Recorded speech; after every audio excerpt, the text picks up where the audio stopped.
사람이 사람 된 것은 그 은혜를 아는 데 있는 것입니다. 사람이 은혜를 알지 못하면 그 사람됨의 인격을 상실하게 됩니다. 우리는 공부도 하고 또 재능도 있고 많은 땅 위에서 실력을 쌓으려고 노력하지만 인간됨의 가장 중심에 중요한 것은 사람이 그 은혜를 아는 데 있는 것입니다. 은혜를 알면 사람에게 그 사람을 가리켜서 의리 있는 사람이라고 말하는 것입니다. 이 신앙이라고 하는 말은 하나님과의 관계에서 은혜에 대한 고백이 되는 것입니다. 하나님께서는 은혜를 베푸시는 분이요 사람은 은혜를 받음으로 살고 있는 것입니다. 그래서 우리가 여기까지 살아온 것은 어느 것 하나 하나님의 은혜 없이는 살 수 없는 그런 존재들인 것입니다.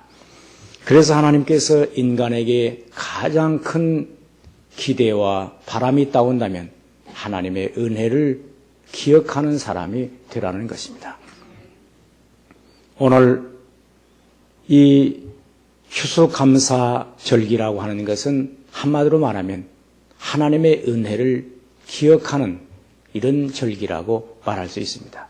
하나님께서 이스라엘 백성을 애굽의 종살이에서 저들을 해방시켰습니다. 430년 동안 바로의 지하에서 학대받고 눈물이 땅을 적시고 저들의 탄식이 하늘에 치솟는 그러한 한많은 백성들을 하나님께서 긍휼히 여기셔서 모세를 보내사 저들을 애굽에서 구원하여 가나안 땅으로 인도하는 자유의 백성이 되게 했습니다. 그래 하나님께서 이러한 종되었던 때를 기억하고 하나님의 은혜를 이제 감사하는 그런 마음을 갖도록 특별한 규례를 주셨는데 그것이 바로 절기를 지키는 것이었습니다.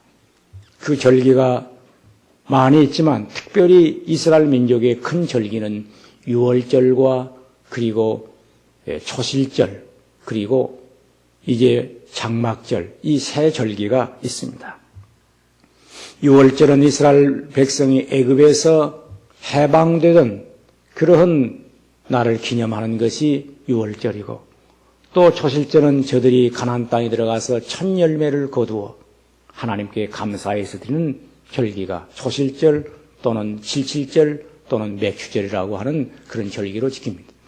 그런데 저들이 장막절 또는 수장절 이것은 곧 뭐냐 하면 1년 동안 지은 농사를 거두어 드리면서 하나님께 감사해서 저들은 광야에서 장막을 치고 거기서 한 주간 동안 지내면서 하나님께 감사하는 그런 절기가 바로 이제 수장절 또는 장막절이라고 하는 절기입니다. 이 절기에 대한 목적을 오늘 12절에 이렇게 말하고 있습니다. 너는 애굽에서 종되었던 것을 기억하고 이 규례를 지켜 행할지니라. 이 목적을 분명히 했습니다. 너는 애굽에서 종되었던 때를 기억하라. 사실 생각한다면 이스라엘 백성은 애굽의 종들이었습니다. 천대받는 그런 종입니다. 인간 대접을 받지 못하는 노예들이었습니다. 그럼에도 불구하고 하나님께서 저들을 자유민이 되게 하셨습니다. 해방된 백성이 되게 하셨습니다. 이 큰 은혜를 받은 저들입니다. 그래서 애굽의 종되었던 것을 기억하고 이 규례를 지키라. 이 규례를 지킨다는 말은 규례 속에 의미가 있는 것이 아니라 이 절기를 너희가 맞을 때마다 하나님의 은혜를 기억하라는 것입니다. 우리는 이 세상을 살아가면서 자기 자신에게 특별하신 하나님의 은혜가 있다는 사실을 깨달을 때까지 감사가 우러나야 됩니다. 물론 우리는 자기 자신에 대해서 이제 감사할 것이 나는 별로 없다고 생각할 수도 있습니다. 그러나 내가 이 세상에 태어나 존재한다는 것, 그리고 나를 오늘날 나되게 만들어 주신 하나님의 은혜가 우리 부모를 통해서 내가 이 상에 존재했다는 사실, 그리고 내가 여기까지 살아오는데 나에게 은혜를 베풀어준 많은 사람들을 생각하면서 그 은혜를 기억해야 되는 것입니다. 그래서 저들은 이 절기를 지키면서 하나님의 은혜에 대한 깊은 감사를 갖도록 했던 것입니다. 저들이 유월절을 지키면서 신명기 16장 3절에 이렇게 말하고 있습니다. 여기 보면 유교병을 그것과 아울러 먹지 말고 7일 동안은 무교병 곧 고난의 떡을 그것과 아울러 먹으라. 이는 네가 애굽 땅에서 급속이 나왔습니다. 이같이 행하여 너희 평생에 항상 네가 애굽 땅에서 나온 날을 기억할 것입니다. 여기 보면 너희들이 누룩 없는 이제 떡을 먹으라. 이 누룩 없는 떡은 어떤 의미에서는 이것은 효소가 없는 떡이면서 맛이 없는 떡입니다. 다시 말하면 너희는 이 고난의 이제 날들을 회상하면서 그런 떡을 먹으면서 너희들이 쓰라린 고난의 생활을 했던 것을 기억하라고 말하고 있습니다. 이같이 행하여 너희 평생에 항상 네가 애굽 땅에서 나온 날을 기억할 것이라. 이것은 하나님의 은혜를 기억하라는 것입니다. 전적으로 하나님의 은혜를 기억하고 이 절기를 지키라는 것입니다. 하나님께서 이런 절기를 지키게 하는 중요한 목적은 바로 하나님께 대한 감사인 것입니다. 인간의 축복 가운데 가장 큰 축복은 자기가 과거를 기억하면서 감사한 마음이 나올 때 이것은 최고의 축복받은 사람이 되는 것입니다. 과거를 기억할 때 원망할 게 많다. 그러면 이건 불행한 사람입니다. 자기 과거를 회상할 때 나는 너무 하나님의 은혜가 감사하다. 이런 마음이 우러나오면 이 사람은 이미 축복된 생을 살고 있는 것입니다. 생각해보면 인간의 모든 복이라고 하는 것은 기억력에서 이제 근거합니다. 어렸을 때 이 기억력이 좋아야 공부를 잘합니다. 그래서 거의 공부라고 하는 것은 기억하기 위한 노력입니다. 기억력의 싸움입니다. 그런데 인간에게 최고의 기억력이 있습니다. 그것은 하나님의 은혜를 기억하는 것입니다. 이 기억력 하나로 세계를 움직이는 민족이 있습니다. 그들이 바로 이스라엘 민족입니다. 이스라엘 민족이 우리보다 공부를 더 하는 거 아닙니다. 두뇌가 더 좋은 거 아닙니다. 어떤 의미에서 이 두뇌의 기억력은 한국 사람이 세계적인 재능을 가지고 있습니다. 그럼에도 불구하고 노벨상 하나를 받지 못하는 그 이유가 어디에 있느냐. 어렸을 때의 기억력을 가지고 저들은 공부를 잘합니다. 그런데 한 가지 기억력이 없습니다. 뭐냐? 하나님 은혜에 대한 기억력이 없습니다. 그래서 유대인들은 세계를 제패하고 한국은 그런 은혜를 받지 못하고 있습니다.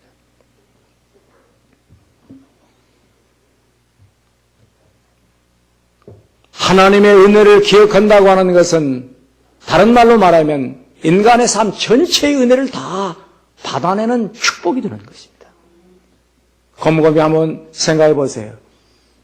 이 땅에서 우리는 사람으로서의 가치 있게 사는 원리가 어디에 있습니까? 무엇을 기억해서 우리가 사람됨의 가치를 창출할 수 있겠습니까? 우리는 물론 물리학을 기억하고 뭐 산수를 기억하고 또는 무슨 역사를 기억하면서 공부할 수 있습니다. 그러나 가장 중요한 것은 하나님의 은혜에 대한 기억이요. 더 나아가서는 자기 존재에 대하여 감사한 마음, 과거에 내가 살아온 생에 대하여 은혜를 기억할 수 있는 그 기억을 갖는 사람들은 어디를 가나 그의 삶의 새로운 축복을 받아내는 것입니다. 우리가 어렸을 때 어머니와 아버지에게 나에게 베풀어 주었던 그 사랑을 기억할 수 있다면 어느 때 사랑이냐? 내가 3살 전. 내 기억되기 전에 인간의 재능으로 기억되기 전 것을 기억할 수 있다고 한다면 이것은 성령의 감동입니다. 그런데 어떤 사람은 섭섭한 것만을 기억합니다. 복 있는 사람은 여호와 율법을 즐거워하며 그 말씀을 주야로 묵상하는 자로다. 그런데 그 마음속에 섭섭한 것만을 생각을 해요. 주야라. 원망할 것만을 생각해요. 이건 불행한 사람들입니다. 사람이 사람 된 거 생각해보면 섭섭한 게 많은 사람은 이건 부족한 사람입니다. 인격적으로 부족한 사람입니다. 감사가 많아야 됩니다. 감사가 많아야 돼요. 자기 자신을 오늘 아침 한번 생각해 보세요. 회상해 보면서 섭섭한 게 많나? 감사가 많나? 원망이 많나?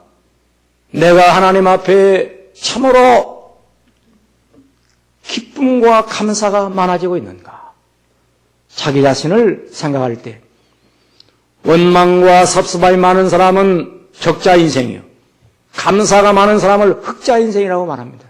흑자라는 건 사백자만이 아니에요.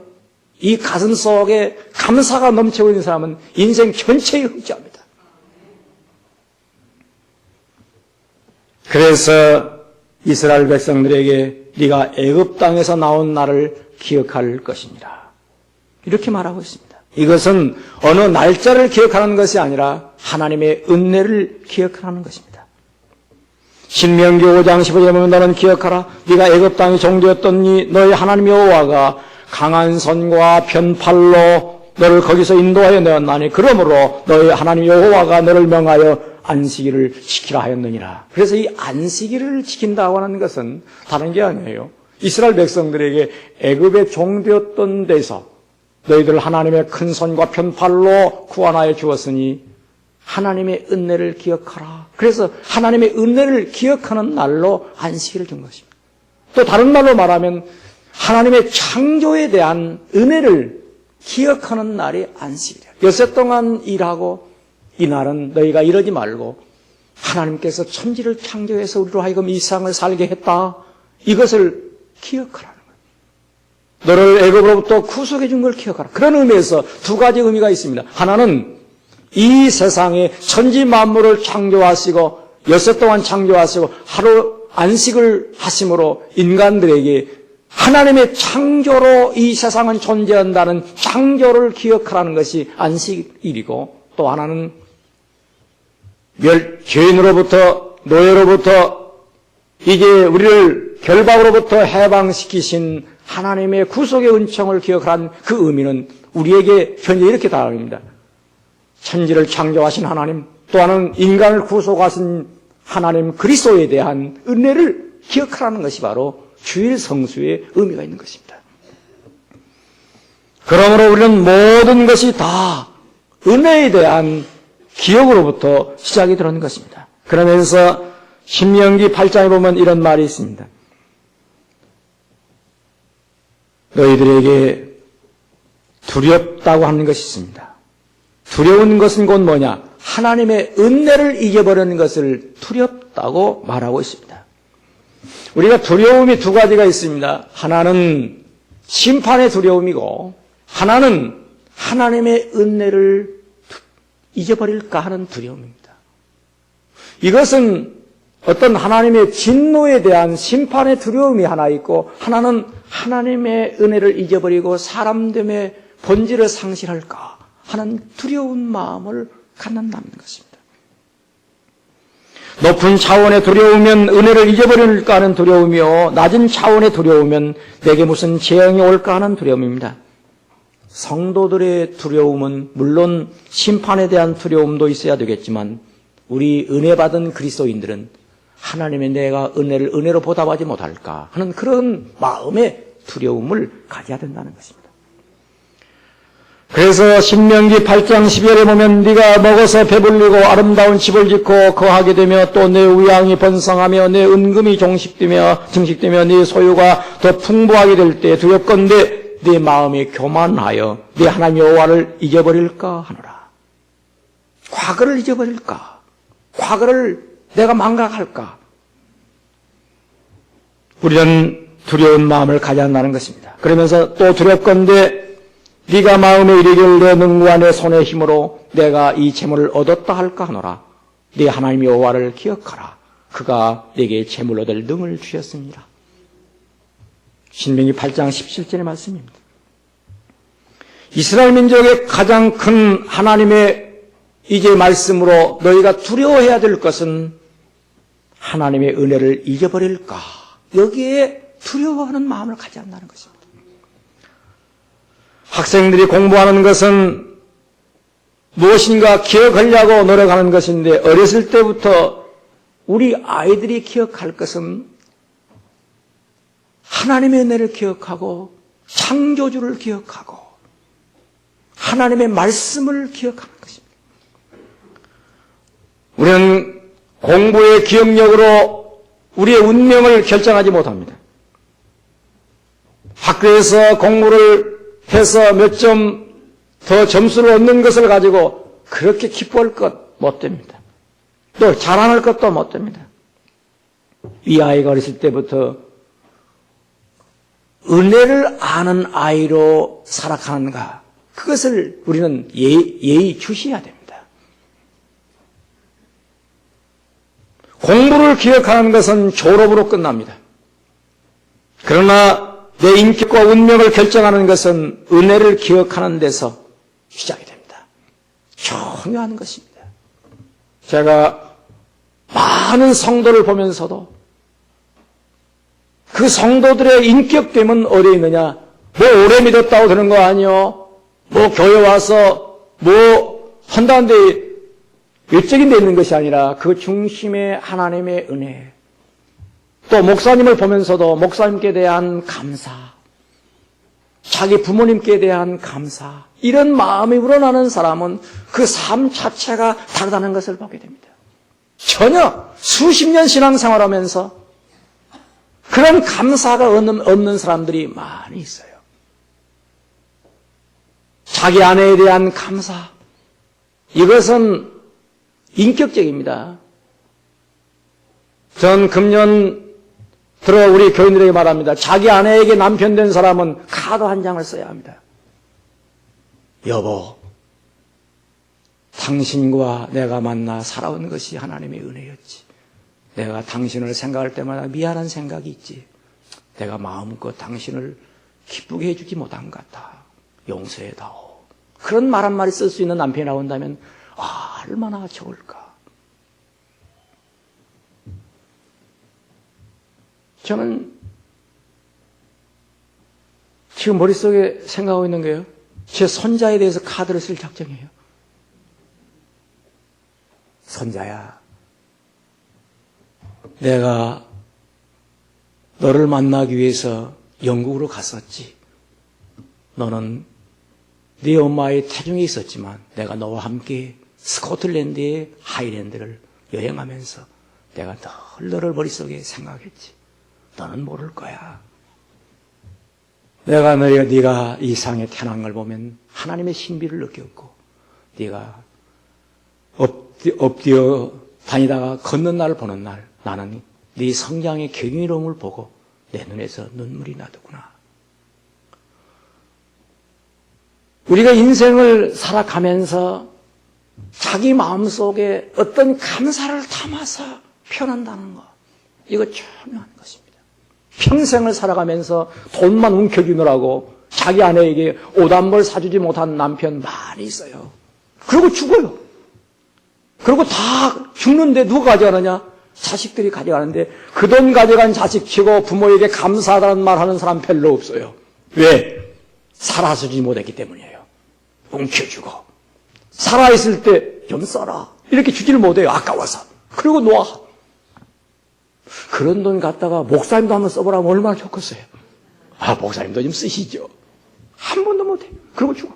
그리고 천당을 가서 나를 만날 거예요. 목사님 미안해요. 그때 좀 있을 때 좀 쓰라겠으면 목사님도 좋은 일이 많이 썼을 텐데 그냥 두고 와가지고 미안하네요. 그리고 염치 없이 왔어요. 그러랍니까? 좋은 일에 쓰세요. 그래서 제가 요즘 우리 전사님 물어봐요. 우리 교인 가운데 부자가 누구야? 목사님 아무개 부자라고 돼요. 그래서 좀 불렀어요. 당신 부자라고 하는데 진짜 부자요? 그랬더니, 아니에요. 그래요. 그럼 얼마나 쓰는 거요? 그랬더니 조금 쓰긴 쓰는데 별로 쓰는 것도 없어요. 그럼 나도 쓸 것도 없겠네. 그러고 말았어요. 여러분, 인생을 살면서 하나님 앞에 즐겁게 사는 성도가 되시기를 축원합니다. 즐겁게 사는 성도. 아마 여러분들이 이 찬양 가운데 오라토리오라는 거 있어요. 이것은 이 종교적인 주제로 이제 악곡을 만들어내는 것을 오라토리오라고 하는데, 이게 지금 오늘 천지창조가 찬양됩니다. 이건 하이든이 쓴 역작인데, 그가 66세의 마지막 인생을 끝내기 전에 그걸 작곡하는데, 그가 얼마나 하나님의 은혜에 감격했는지, 어렸을 때부터 천재적인 음악의 재능을 갖는데 건반에 딱 서서 기도를 해서 영감이 오지 않으면 죄를 먼저 해결했어요. 건반 밑에 앉아가지고, 주여, 영감이 오지 않는 것은 이 종이 용서받을 죄가 있기 때문이옵니다. 용서하소서 하면, 기도를 하고 나면 영감이 와요. 다시 그때 찬양하는데, 그런 천지창조의 이 대악곡을 이제 독창, 합창, 관현악단에 동원해서 이제 악곡을 만들어 놓고, 그가 참 청중이 막 박수를 칠 때 하늘을 울어서 하나님께 영광, 이것은 내가 한 것이 아니오, 하나님의 은혜옵니다. 하나님께 영광, 하늘을 보시오. 그러죠. 나를 보지 말고 하나님을 보시오. 나는 벌레만도 못한 죄인이야. 나는 아무것도 한 것이 없어. 하나님의 은혜요, 영감으로 이걸 한 것이요 하고 고백한 것이에요. 오늘 그런 은혜가 오늘 밤에 임할 것을 기대합니다. 우리가 이 땅에 살면서 이 절기를 지키라고 하는 말 속에, 하나님의 은혜를 기억하라는 말 속에 여기 이 말이 담아 있는 것입니다. 그 말씀이 뭐냐? 14절 보겠습니다. 절기를 지킬 때에는 너와 네 자녀와 노비와 네 성중에 거하는 레위인과 객과 고아와 과부가 함께 연락하되, 이 말은 곧 뭐냐? 하나님의 은혜를 기억하는 사람은 즐거움으로 화한다는 거예요. 너와 내 자녀, 먼저 자기 자신이 즐거워야 돼요. 두 번째로 자녀들과 함께 즐거워야 돼요. 여러분, 자녀들과 함께 즐거워하는 부모가 되세요. 자녀들에게 인상 쓰지 마세요. 자녀들에게 즐거워하세요. 만날 때마다 웃어주세요. 이게 최고의 부모예요. 제가 후회하는 게 있어요. 어렸을 때 아이에게 웃어주지를 못했어요. 이것은 상처 때문에 그랬던가 봐요. 교인들에게는 웃으려고 애를 썼으면서도 자식에게는 그렇지 못했어요. 그런데 나이가 들어서 제가 이 별세의 은혜로 제 상처를 치유하면서 이 자녀를 보면서 계속 마음에 감사가 쏟아져요. 그 다음에 여기 보세요. 내 노비와 내 성중에 거하는, 노비라고 하는 것은 일꾼입니다. 같이 일하는 사람들과 함께 즐거워하고, 내 성중에 거하는 레위인이 누구세요? 이건 교회의 목사예요. 교역자들이에요. 그 다음에 객과 고아와 과부가 누구예요? 객은 나그네예요. 고아는 부모 없는 자녀들이에요. 과부는 남편 없는 여인들이에요. 다 이 사람들이 뭐냐? 불행한 사람들이에요. 이들과 함께 즐거움을 나누라는 거예요. 다시 말하면 선한 일에 함께 즐거움을 나누는데, 인생을 살면서 받음으로 즐거운 사람이 있고 춤으로 즐거우는 자가 있어요. 그래서 하나님의 은혜를 받았다고 한다면 남에게 춤으로, 남에게 선을 베풀므로 함께 즐거워라는 것입니다.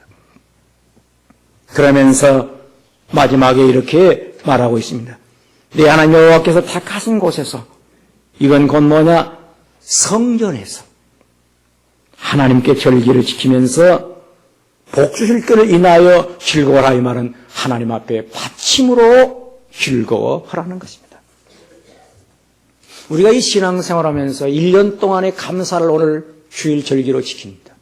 수감사절로 지킵니다. 힘겨워 하나님 앞에 감사한 마음이 있어야 됩니다. 부모님께 감사하는 것은 말로 감사하는 게 아니에요. 감사의 어떤 고백이 있어야 돼요. 고백이 있어야 됩니다. 사랑의 확증은 뭐냐? 사랑의 마음을 담아야 돼요. 이게 바로 사랑이에요. 오늘 우리는 신앙생활하면서 중요한 게 있어요. 자기 자신이 하나님 앞에 무엇인가 감사하고 싶은 마음이 있어요. 그래서 제가 물어봐요. 집사 면접 올 때 물어봅니다. 예수 믿은 지 몇 년 되셨어요? 예, 몇 년 되었습니다. 믿음으로 너무 하나님 앞에 감사해서 막 쏟아내고 싶은 생각이 있던가요? 글쎄 별로 없었어요. 그랬었어요. 무엇인가 하나님을 위해서 내가 해야 되겠다, 무슨 일을 해야 되겠다, 그런 감동이 오던가요? 글쎄요, 별로 있기도 한 것 같기도 하고 없기도 한 것 같기도 하고 그렇습니까? 말았습니다. 집사를 하려면 하나님께 무엇인가 쏟아내고 싶은 마음이 우러날 때 집사가 되는 겁니다. 하나님을 위해서 무엇인가 일을 하고 싶은 감동이 막 나와서 내가 하나님을 위해서 은혜를 입었으니까 일을 해야지, 그때 집사가 되는 것입니다. 제가 그 얘기를 해주죠. 오늘 우리에게 그런 은혜가 임하기를 축원합니다. 마지막 한 가지 생각할 게 있어요. 광야 신자에게는 절기를 지키라고 했습니다. 가나안 땅에 들어가서 젖과 꿀이 흐르는 그 심령의 은혜를 받았을 때 절기를 지키라고 했던 것입니다. 이 절기를 지킨다고 하는 말은 은혜를 기억해야 애굽에서 나온 날, 조실절, 장막절을 지키는 것입니다. 다시 말하면 자기 마음속에 하나님의 은혜가 임해야 한다는 것입니다. 받은 게 은혜를 받지 못하고는 절기를 지킬 수가 없습니다.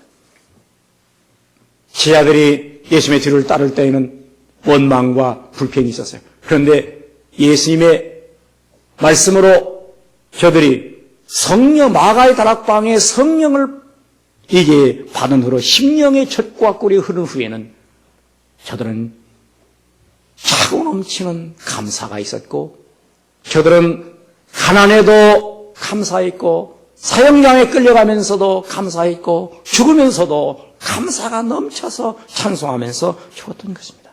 그래서 하늘을 보나 땅을 보나 하나님의 은혜요, 살아가는 것 전체가 다 하나님의 은혜가 되었던 것입니다. 온 세상이 어떠한 형편으로 자기를 휘몰아치든지 그 속에서 은혜를 감사했던 것입니다. 오늘 우리 속에 성령으로 충만해서 하나님의 은혜가 감사로 막 솟아오르기를 축원합니다. 기도하겠습니다. 주님 감사합니다. 오늘 이렇게 은혜를 받은 저희들이 주께 감사한 마음을 가졌사오니 축복해 주시고, 그 감사한 마음으로 평생을 살게 하시고, 그 감사한 마음으로 부모님께 감사하고 가족들에게 감사하고, 그리고 나의 모든 관계된 사람들에게 감사한 마음을 갖게 하옵소서. 예수님의 이름으로 기도하옵나이다. 아멘.